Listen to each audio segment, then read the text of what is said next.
Le PCQ d'Éric Duhem, franchement, c'est pas le PCQ de personne d'autre avant. Ils ont réussi à imposer des enjeux. Ils ont réussi à se positionner. Ils ont réussi à être là dans les sondages. Je veux dire, on parle d'à peu près 13 des Québécois qui disent qu'au moment où on se parle, ils voteraient pour Éric Duhem pour former le prochain gouvernement. 13 c'est plus que Québec solidaire.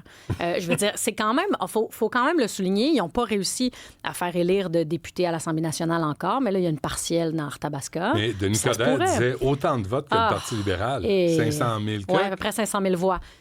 Puis Éric Duhem, les mots qu'il a utilisés étaient intéressants. C'est il a dit la plus grande, là, mais je vais le paraphraser, une grande distorsion historique.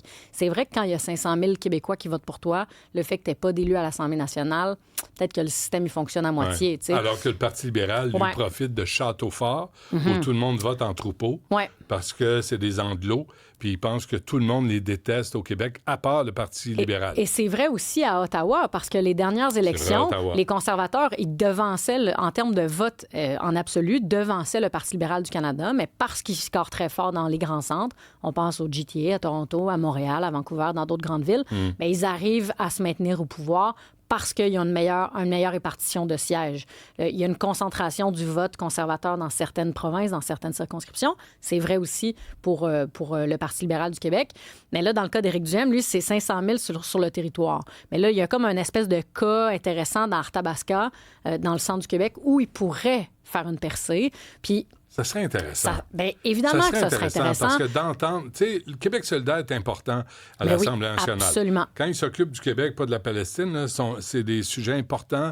La gauche a droit de parole au Québec. Puis ces 500 000 Québécois-là aussi ont le droit d'être représentés et d'être entendus. Puis moi, je pense que plus tu fais en sorte que les gens sont entendus, bien, plus ils participent au dialogue social. C'est ça. Puis Éric Duhem, on veut pas qu'il soit sur... on veut pas qu'il soit... je comprends que pour la CAQ, on les veut à l'extérieur des murs de l'Assemblée nationale parce qu'ils grugent du vote, mais dans l'absolu, là, si on prend un pas de recul au niveau de la démocratie, il y a quand même quelque chose de fondamental à ce qu'il y ait un siège. Mais Stéphanie, tu trouves pas qu'Éric Duhem échappe le ballon sur les... Tu sais, mon choix, c'est niaiseux. C'est très, très niaiseux. C'est niaiseux. Puis c'est parce que le parallèle, il est clair entre mon corps, mon choix. Puis là, tu parles de char comme si tu comparais au corps de la femme. Exactement. C'est quand même vraiment fâchant. C'est insultant. C'est très, très, très insultant. Le petit raccourci, il est plate. Puis c'est pour aller nourrir une certaine frange très radicale de sa gang. Ils sont pas tous radicaux. Mais ça, c'est tout Radio X, tu sais, malheureusement. Là, très malheureusement, parce que quand il parle de rigueur budgétaire, puis qu'il parle de meilleure gestion des finances publiques, là, ça parle à du monde pour vrai. Il est où, là? Mais c'est ça, il est où en ce moment? La SACLIC, il est où? Le Nordvolt, il est où? C'est ça. Tous les sujets là, où ça touche l'économie. Éric Duhem, là, petit conseil gratuit, là, il faut qu'il se professionnalise.